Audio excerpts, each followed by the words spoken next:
7:45 de la mañana, qué bueno que continúan con nosotros. Hoy recibimos a José Dantes, titular de la Secretaría de Asuntos Jurídicos del Partido de la Liberación Dominicana, a propósito de esta discusión que tiene República Dominicana convocada por el Gobierno Nacional para tener un diálogo de todas las fuerzas vivas de la nación y a través también de los representantes de los diferentes partidos políticos que son actores importantes. José, buenos días, ¿cómo estás? Buenos días, ¿qué tal? ¿Cómo estás, Yulisa, Nelson, Catherine? Muchísimas gracias por la invitación. Qué bueno tenerte aquí. Quiero saber de la mano de una voz de los que están participando dentro de este consejo, aunque dicen algunos que en la primera reunión fue solamente protocolar para tratar de hacer agenda. ¿Qué se habla dentro del Partido de la Liberación Dominicana sobre las propuestas para el diálogo nacional? ¿Y cómo recibieron ustedes esta invitación en momentos en que se debaten muchas cosas y en el que el PLD hace críticas importantes al partido de gobierno? Mira, se hizo llegar una carta donde simplemente se hacía la convocatoria para asistir a los fines de que nuestro partido pudiera estar allí presente para tomar conocimiento sobre las propuestas de las 12 supuestas reformas que ellos pensaban presentar. Ahora, cuando vamos allí, nos damos cuenta de que no hay ninguna propuesta preparada. O sea que esto fue más bien un encuentro protocolar para ver quiénes iban a estar presentes y cuáles iban a ser las condiciones mínimas. En este caso, nuestro partido sí fue claro de que lo que no se debe obviar es que todo lo que se está planteando ya tiene una base, y esta base es la Ley de la Estrategia Nacional de Desarrollo, donde hay 6 ejes fundamentales y hay 4 pactos nacionales, de los cuales en 11 años solo se han podido llegar a acuerdos con 2. Entonces, realmente nosotros creemos que hay que ver cuáles van a ser las 12 propuestas, porque hablan de propuestas de sectores que ya se han estado trabajando desde hace años. El sector del transporte, la modernización del Estado. O sea, estos son cosas nuevas. No, estos son cosas que tienen décadas ya que se han venido trabajando, y lo que nos causó cierta sorpresa es que nos hayan llevado allí para no presentarnos nada. O sea que realmente lo que sí creemos que en los próximos 30 días pues ellos ya deberán presentar de una manera concreta lo que son las 12 propuestas, porque si no, creo que esto es una pérdida de tiempo, una distracción más para ellos ocultar lo que ha sido su gran fracaso en cuanto a dar las respuestas a los principales temas de nuestro país, las principales situaciones que afectan a la sociedad dominicana. Me quedo con esa última parte, porque efectivamente fue una reunión para establecer un protocolo, no hubo ningún documento base. Ni hubo protocolo tampoco. Una composición tan variopinta que nada más faltaron los equipos de pelota profesional para discutir el próximo torneo. ¿Y la iglesia? La gente de Santiago dice que ellos aportan casi el 8% del PIB. Y es verdad. Y es verdad. Y es verdad, nosotros de Santiago. Exacto, así y no estamos ahí en el diálogo. Pero el PLD hizo seguro una discusión política, por eso me quedé con la última parte. El PLD está ya saliendo de su proceso reorganizativo, está empezando a hacer crítica, está un poquito, entonces lo sientan a hablar. Ustedes no hicieron una discusión política y no le dieron una lectura política. Claro que sí, hubo una fuerte discusión dentro de nuestro comité político sobre la pertinencia. Bueno, ¿vamos a ir a este diálogo o no vamos a ir cuando estamos siendo blancos de ataques? Pero no ataques por las vías judiciales que ya nosotros conocemos, porque nosotros estamos claros que quien sea que haya hecho algo malo debe responder ante la justicia. Ahora bien, lo que no pueden es catalogar a nuestro partido como un partido de delincuentes, como han hecho ahora hace poco tiempo. Porque si a eso vamos, si por los alcaldes, los diputados que han sido sometidos por narcotráfico del actual partido de gobierno, vamos a juzgar a que todo ese partido es de narcotraficantes, pues creo que no es justo, ¿no? Entonces, lo que se vio fue la pertinencia de ir a ese diálogo ante los embates que estamos siendo víctimas. Pero sí se decidió, luego de amplias horas de discusión sobre la factibilidad o no de estar allí presentes. ¿Por qué? Porque si realmente hay una voluntad para llevar a cabo un diálogo a los fines de presentar las propuestas que van a llevar a cabo las soluciones a los principales problemas que afectan a la sociedad dominicana, pues nuestro partido, que hace suya las causas sociales del pueblo dominicano, debe estar ahí.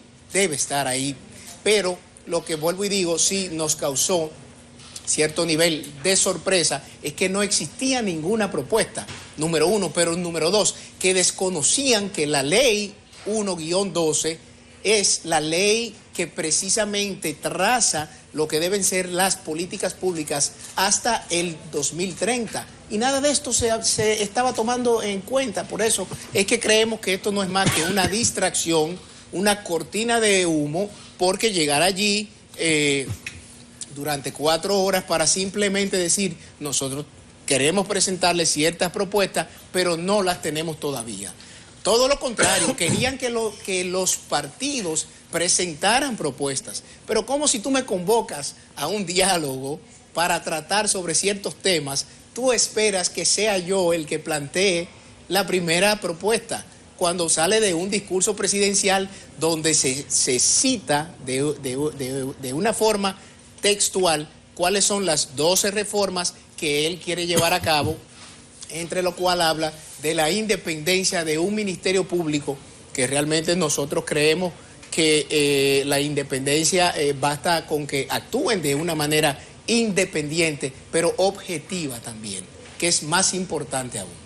José, ustedes están en la Secretaría de Asuntos Jurídicos del Partido de la Liberación Dominicana y han estado haciendo una suerte de resumen de la cantidad de personas que han sido separadas de sus funciones en la administración estatal. ¿Cuántos son los que han sido separados de sus funciones? ¿Cuántos de ellos? Y si han podido discriminarlos, ¿no? Estos son profesionales, estos son técnicos. ¿Tienen ustedes alguna data interesante que compartir al país al respecto? Sí, claro, son más de 65.000 en 22 ministerios y direcciones generales. El inconveniente está en que la gran mayoría de ellos es un personal, por un lado técnico, pero por otro lado que brinda el soporte diario a las instituciones, que son los que están facultados para poder recibir un tipo de indemnización que se supone que se debe pagar en un plazo de 3 meses. Vamos ya a más de 1 año y algo y no han aún hecho el pago de dichas prestaciones. Entonces, por esa razón, nuestro partido ya ha hecho una carta al presidente recordándole que como él juró cumplir con la Constitución y con las leyes, pues que haga que sus funcionarios cumplan y que paguen las prestaciones de estas más de 63.000 personas, de las cuales la gran mayoría son madres solteras. O sea, que ese discurso de crear empleos realmente, pues con la práctica ha quedado, vamos a decir, desechado, ¿no?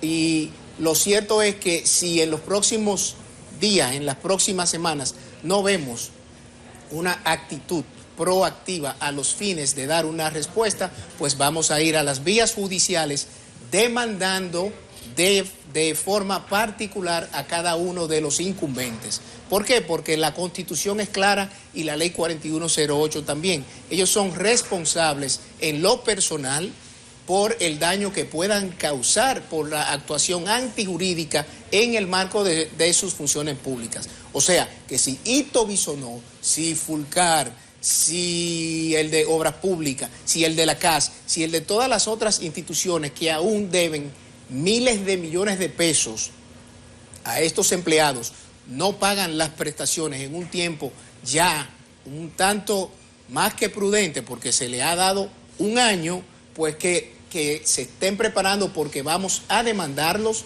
a cada uno individualmente, no solo a la institución, para que respondan con su patrimonio personal sobre esas faltas institucionales. Has mencionado la Constitución y coincidencialmente ese es uno de los puntos a tratar dentro de la conversación del diálogo nacional. Se ha dicho ya que algunos no están de acuerdo con que se toque la Constitución para nada. El presidente actual había dicho que había que poner candados a la Constitución, que había una reforma que era importante que se hiciera, y si se iba al diálogo nacional, se iba a hacer un gran pacto nacional, pues la Constitución debía estar incluida.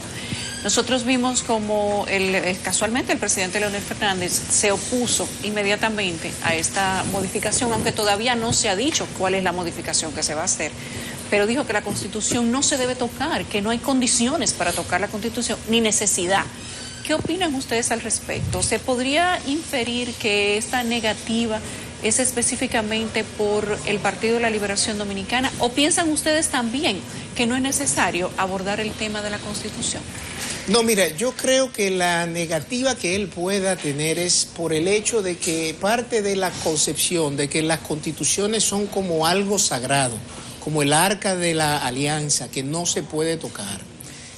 Uno de los ideólogos de la Constitución de los Estados Unidos, Thomas Jefferson, era partidario, y en una carta de 1816, que ha pasado a ser parte de la doctrina constitucional, dice claramente que las constituciones son el reflejo de las sociedades. Entonces, si la sociedad cambia con el paso del tiempo, no es posible que la Constitución se siga manteniendo con una serie de principios, con una serie de valores, con una serie de, vamos a decir, de contenidos que no reflejen esos cambios sociales. ¿Por qué? Porque como dice Nácer Perdomo en uno de sus artículos la semana previa, con el cual me identifico totalmente, si bien es cierto que las constituciones deben tener cierto nivel de estabilidad, no es menos cierto que no se pueden hacer tan rígidas, porque ¿qué es lo que ocurre cuando se hacen rígidas?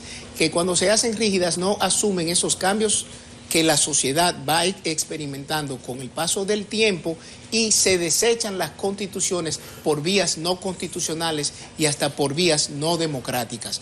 O sea, el hecho de querer pensar que cada generación es la que debe mantener, vamos a decir, los principios que van a regir las siguientes generaciones, a mí me parece que es una camisa de fuerza que no debemos poner. ¿Por qué? Porque cada una representa una serie de principios, de valores, de culturas que cambian con el tiempo, y si la Constitución no tiene la capacidad de adaptarse a los nuevos tiempos, pues entonces puede ser víctima de una fractura inconstitucional o antidemocrática. Solo hay que ver lo que ha pasado en ciertos países donde lo que el expresidente llama los candados, que se han puesto los candados, que se hace prácticamente imposible tú hacer las modificaciones a una constitución. Eso ha traído muchos problemas. En España vemos, por ejemplo, como la discusión a esa reforma de la Constitución del 78 prácticamente se centra sobre el sistema de la monarquía que hay allá y la territorialidad de la unión de ese país. ¿Por qué? Porque la cantidad de condiciones que le han puesto para que esto se pueda modificar es prácticamente imposible, y eso va a dar al traste con esa Constitución. Entonces yo creo que aquí hay gente que por intereses muy particulares no les interesa que toquen la Constitución, porque aparte de creen que es algo propio, de su propiedad, de su autoría, sin entender que las sociedades cambian y que por vía de consecuencia la Constitución también debe de cambiar. Ahora, ¿es necesario un cambio en la Constitución para lograr la independencia de un ministerio público que se jactan de ya decir que es independiente? Pues yo creo que eso es algo que realmente debemos verlo, porque no hay una propuesta como tal. Vuelvo y digo, es que aquí hay un mal de origen. Nos han sentado allí en una mesa para discutir una serie de propuestas que nadie sabe cuáles son. O sea, ¿dónde están los técnicos que han trabajado en estas propuestas? Se van a crear mesas sectoriales donde nos sentaremos para discutir, pero somos los expertos realmente que vamos a proponer las propuestas, o debe ser el gobierno que debe proponer su propuesta. Yo creo que todo esto, vuelvo y digo, es una cortina de humo donde el interés primordial que hay es una de las propuestas, la reforma fiscal. Fuera de esa reforma fiscal no creo que hay interés de este gobierno, porque cuando me habla de una reforma del sistema de transporte, pero ahí está la ley del Intran, que tiene menos de 4 años. que el órgano que debe regular a ese sector, dicho sea, está en manos de ¿quién? De uno de los regulados. Y cuando vamos hacia cada uno de los sectores, nos damos cuenta de que en la práctica ha sido poco. O sea, mucho ruido, pero poca sustancia. Es como una carreta que va vacía, hace mucho ruido, y esto es prácticamente, yo creo que otro reflejo de la falta de planificación, porque yo no puedo dar un discurso al país donde convoco a un diálogo nacional para plantear 12 reformas y no presentar ninguna, y menos tomar en cuenta o no tomar en cuenta que en 11 años de la ley 1-12 solo se han podido llegar a 2 acuerdos nacionales. Entonces, si en 11 años solamente hemos podido llegar a 2 acuerdos, ¿cómo es posible que en 3 años, que es lo que le queda a esta gestión, van a tener la capacidad de llevar a cabo 12 nuevas reformas? No es real. Ya no son 12, son 13. Bueno, son 13 por lo del Código Electoral. El Código Electoral, que no sé qué busca el Código Electoral ahí. Y hay dos más que se plantearon que podrían ser incluidas en los próximos días, o sea que se llegaría a 15 de que se No, en la inseguridad, estamos proponiéndolo nosotros como ente activo de la sociedad, según Antonio Soro, la sociedad tiene que participar. Dentro de la reforma y modernización de la policía. Que él supuestamente tenía una desde antes de ser presidente, con Rudy Giuliani, que era su asesor principal, que dicho sea, ya no puede allá ser abogado por todos los fraudes en lo que se vio. Sobre la transformación y modernización de la policía, hay una comisión supernumeraria que ya tiene un primer informe. Debiera absorber este diálogo. Bueno, uno siendo prudente y cauto en el lenguaje, uno dice que no tiene la certeza de qué puede salir de ahí, pero yo particularmente creo que va a salir poca cosa, pero caigo en el Código Electoral. ¿Tú crees que realmente ese es tu ámbito? Sí. Ese es el escenario cuando la Junta Central Electoral ahora hizo una propuesta muy amplia, abarcadora, cuando el Congreso va a estar debatiendo eso, está dentro del ámbito de los partidos? ¿Qué buscan los empresarios y los sindicalistas discutiendo el Código Electoral? Eso mismo yo me pregunto. Mira, yo te comento algo. Yo, antes que cualquier cosa, quiero reconocer el esfuerzo que ha hecho la Junta Central para poder presentar un documento de las propuestas para los cambios de la ley de partidos y de la ley electoral. Un documento, yo recibí un libro grandísimo. Sí, exacto, de más de 300 páginas, pero con unas motivaciones que están muy bien sustentadas. Ahora, ¿cuál es el inconveniente? Poco aquí importa si es un código o si son leyes individuales. Yo creo que esto es un tema de forma. El simple hecho de que estén en un código codificadas es que hace más fácil la lectura, la investigación y el análisis de cada una de estas leyes. Ahora bien, ¿qué es lo que ocurre? Lo que ocurre es que hay una serie de partidos en torno a un foro de partidos que ese es su tema, ese es su buque insignia. Y si tú le quitas eso, entonces no van a tener ningún tipo de participación en el diálogo nacional. ¿Por qué? Porque son de los partidos pequeños que nunca han sido capaces de presentar quizás propuestas de la solución a los problemas estructurales. Y se han agarrado de ahí. Ahora, ¿cuál es el inconveniente? Que la propuesta que ha hecho la Junta Central Electoral solamente versa de la ley de partidos y de la ley electoral. Pero ¿qué pasa con la ley del TSE? Esa es una ley que hay que también discutir, porque hay una serie de funciones que tiene el TSE, ¿no?, que deberían ser de la Junta Central Electoral y viceversa. O sea, que si vamos a discutir sobre un código electoral, no nos debemos limitar solo a la ley de partidos y a la 1519, sino que hay que incluir también la ley 2911 del TSE y su reglamento contencioso electoral, porque todo esto forma parte del sistema de justicia electoral que está en la Constitución de la República. Debe ser parte de un diálogo nacional donde tú muy bien dices que se sienten los empresarios, los sindicalistas, las iglesias. A mí me parece que no. Pero si ese fue el consenso al que ellos llegaron, pues yo no tengo ningún problema.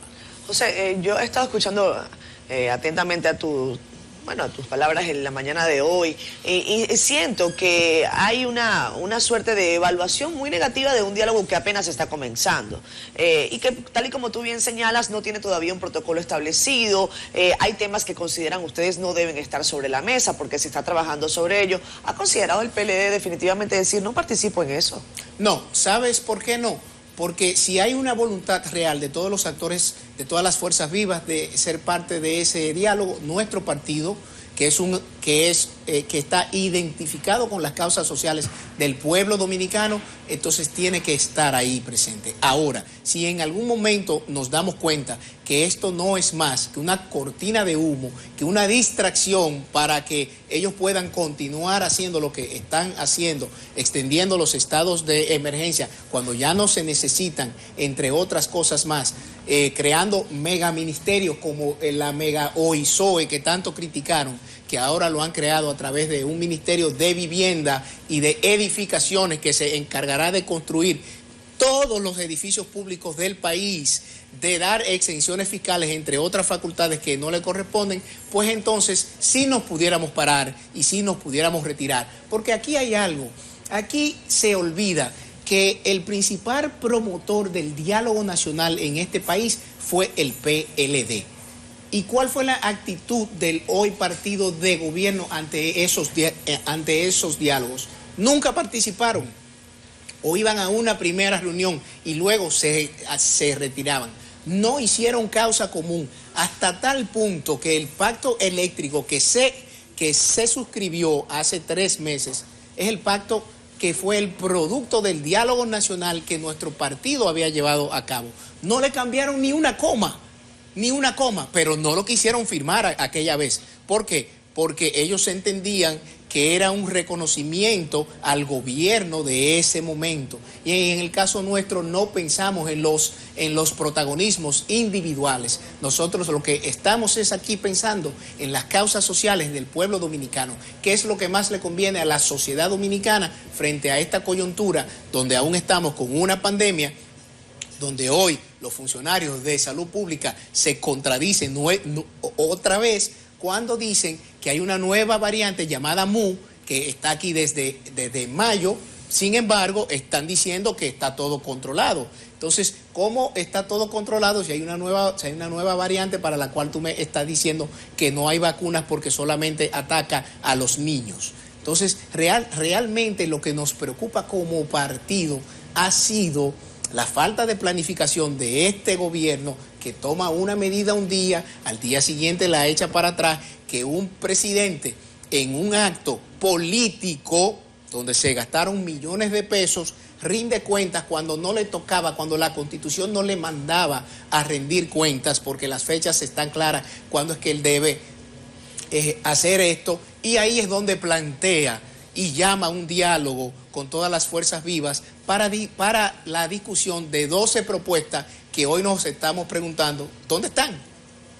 ¿Dónde están las 12 propuestas? José, ¿por qué los principales líderes de los partidos políticos no están participando en ese diálogo nacional? Quiero saber si el presidente Danilo Medina como tal fue convocado, porque si hablamos de un diálogo que tiene las 12 propuestas más importantes para el cambio trascendental que necesita el país, ¿por qué las cabezas de los partidos políticos no están ahí? El presidente Leonel Fernández no se ha presentado, pero mandó una comisión. El presidente Danilo Medina tampoco, aunque mandó una comisión. ¿Qué piensan ustedes del nivel que tiene el diálogo nacional en esta ocasión? Precisamente yo creo que tú tocas un tema importantísimo. Dependiendo de qué nivel tú quieras darle al diálogo, de ese mismo nivel será la participación. Si el presidente es el más interesado en que este diálogo sea exitoso, él debió estar presente. Y si él confirmaba su participación, te puedo garantizar que los otros líderes políticos estarían ahí presentes. Recuerden que días previos el expresidente Mejía dijo: no me sienten cerca de un expresidente X en particular. O sea, había una intención de que los líderes políticos fueran, pero cuando su promotor es el primero que boicotea y manda a una delegación de un segundo nivel, pues no podemos esperar nosotros que vayan nuestros principales líderes políticos, porque creemos que es una falta de consideración a ese liderazgo nacional. Por esa razón entiendo yo, si yo quiero llevar algo a cabo, si yo quiero promover una política pública, promover un diálogo nacional, yo creo que yo debo ser el más interesado en estar al frente. El líder no es el que manda, sino el que lidera con el ejemplo. Y eso es lo que creo que ha faltado en este presidente a lo largo de todo este año. Bien, no quisiéramos desperdiciar tu presencia aquí sin que nos hable algo del PLD, de ese estado delincuente que ustedes encabezaron, según hace menos de 24 horas le dijo una honorable legisladora. Honorable, bueno, lo de honorable está en cuestionamiento, porque alguien que lo único que hace es ofender, manipular, tergiversar, yo creo que la palabra honorable quizás le pudiera quedar grande, pero como es una dama, voy a limitarme simplemente a criticar lo que son sus expresiones. Si vamos a pensar que el Estado que ellos han recibido es de una gestión que fue totalmente delincuente, ¿para qué nos quieren en ese diálogo nacional? Eso es algo de lo que hemos planteado también. O sea, mientras subsistan los ataques al PLD, el diálogo no creo que va a poder tener éxito, porque tú no me puedes llamar a tu casa a conversar sobre un tema y yo apenas llegue a tu casa, tú me des golpes, tú me maltrates, tú me insultes. Entonces, yo creo que esto es algo que muestra la falta, vamos a decir, de coordinación que hay entre ese partido de gobierno, donde, ojo, creo que el presidente tiene buenas intenciones, de verdad que lo creo, pero de buenas intenciones está trillado el camino hacia aquel señor. ¿Qué ocurre? Él es una cosa y los funcionarios, los ministros, actúan como islas de poder que no van en consonancia, vamos a, en este caso decir, con la partitura que toca ese presidente. Entonces, yo creo que independientemente de que se ha querido presentar, para que vean cómo son las cosas, que hay independencia de los tres poderes públicos, o de los poderes públicos, vamos a decir, que él no se mete en el Congreso y de ahí ese tema de las tres causales en la cual él no puede hacer nada. Pero por otro lado dice que él no se prestará para que se toque el artículo 124 de la Constitución.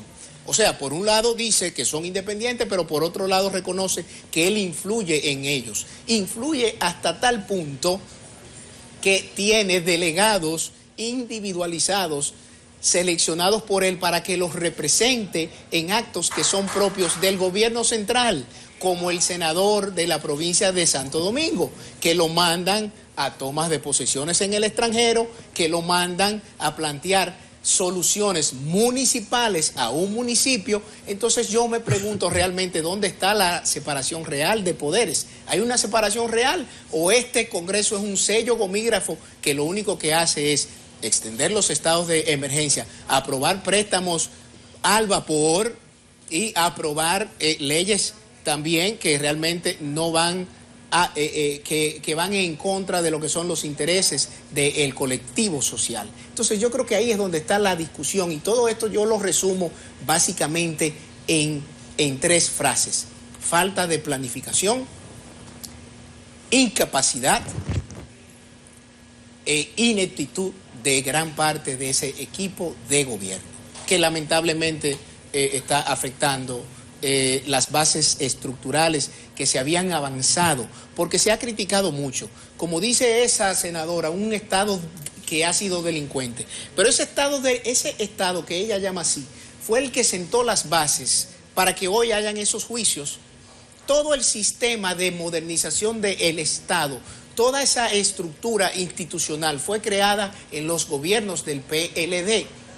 Ese sistema de cuenta única, la ley de compras y contrataciones, la ley de la Contraloría, entre muchísimas otras leyes que han servido. Dice Leonel que fue el PLD de él, porque Leonel precisamente está reivindicando que él modernizó el Estado y habló de todas esas leyes. Fueron de los 16 años. Hay una parte que ciertamente fueron bajo su presidencia, pero hay otra parte que fueron bajo la presidencia del expresidente Medina. Entonces, lo que antes eran lo mismo, lo que pasa es que con el tiempo se pelearon, pero que antes eran la misma cosa. Gran familia. Siempre fuimos un solo partido. Tal vez vuelvan a hacer lo mismo también. Probablemente. Nadie tiene una bola de cristal para verlo. Lo que sí te puedo decir es que si algo tenemos claro en la oposición es que este gobierno le quedan 3 años. Este país no tolera 4 años más de este desastre del Partido Revolucionario Moderno. Gracias, José. Y te dejamos por ese lado. Gracias, José. Muchísimas gracias. Y cuídense que se me están pareciendo al PRD ustedes. Ya yo veo tendencias. No. ¿Cuáles tendencias? No, pero tuvieron que mandar a Alejandrina al Congreso a llamar. ¿Cuáles son los indisciplinados? No. A ver. Yo veo a Abel un mundo aparte. No. Y Domingo Brito otro mundo aparte. No, Eso son todo tendencias. lo contrario. Eso fortalece a la democracia interna. Así decía. Nelson, oye, ¿por eso qué? se lo inventó Peña Gómez. No, Nelson, un partido donde solamente las esperanzas estén puestas en un hombre, realmente es un partido poco democrático. Parece que se dieron cuenta. Se dieron cuenta. Nos hemos dado cuenta tarde, pero nos hemos dado cuenta. Siempre hay tiempo para rectificar. Vámonos a la Gracias, José Dantes. Muchísimas gracias.